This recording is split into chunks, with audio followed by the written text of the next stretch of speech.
taking the kid! Help me! No!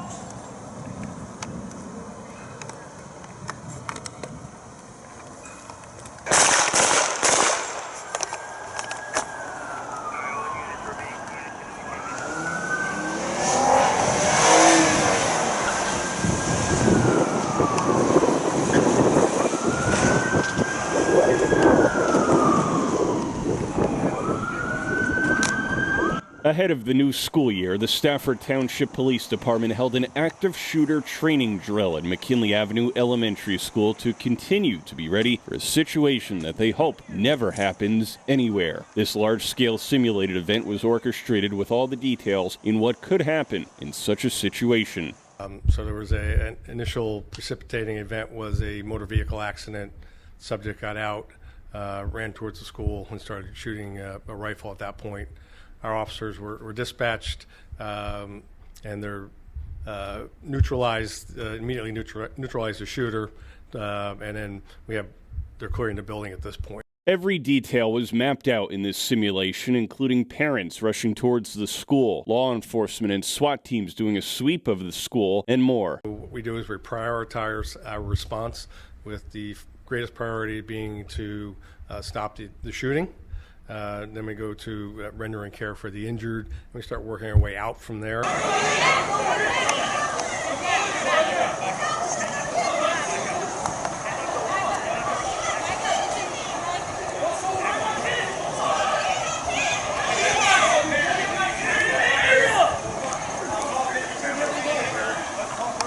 are you guys doing here? Officer Woodring, come over here. I don't care. So, we do anticipate that there would be parents that would be flooding the school, so we'd have to set up a couple perimeters to do that and try to take the parents and have them go to what we refer to as a reunification center, when we'll get the children out of the school as quickly as possible, and get them reunited with their families as soon as we can. There have been discussions and plans put into place in various towns across the state to have armed security and police officers in school buildings following mass shootings in schools in other states. It's magnified the importance of law enforcement continuing to have these types of active shooter simulator training exercises. The goal of this drill is to determine what we're doing well, and as well as identify and address any areas of improvement. So in any instance, you're going to have hiccups in any drill you do.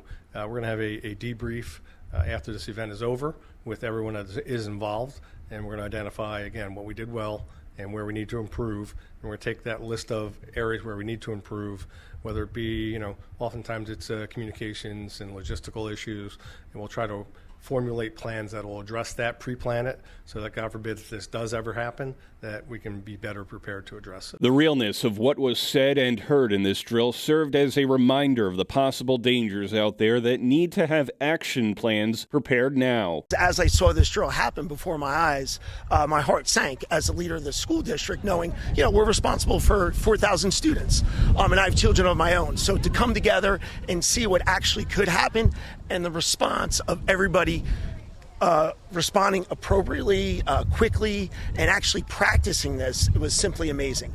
Because our motto here is to this children, when we practice this all the time with the teachers and throughout the community, is to not to be scared, but to be prepared.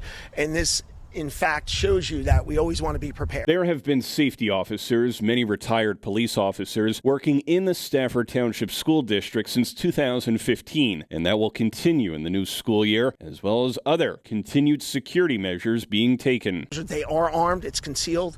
We have secure vestibules, we have cameras, we have a shared 911 service, which all the teachers and staff and all the law enforcement officials can communicate on. We have, certain mapping that they can see. So we have everything, I believe, on the cutting edge, because our number one priority here in Stafford is students first and their safety. Reporting in Stafford Township, Vin Avenue, Town Square Media News. Let's go. All forward. Let's go.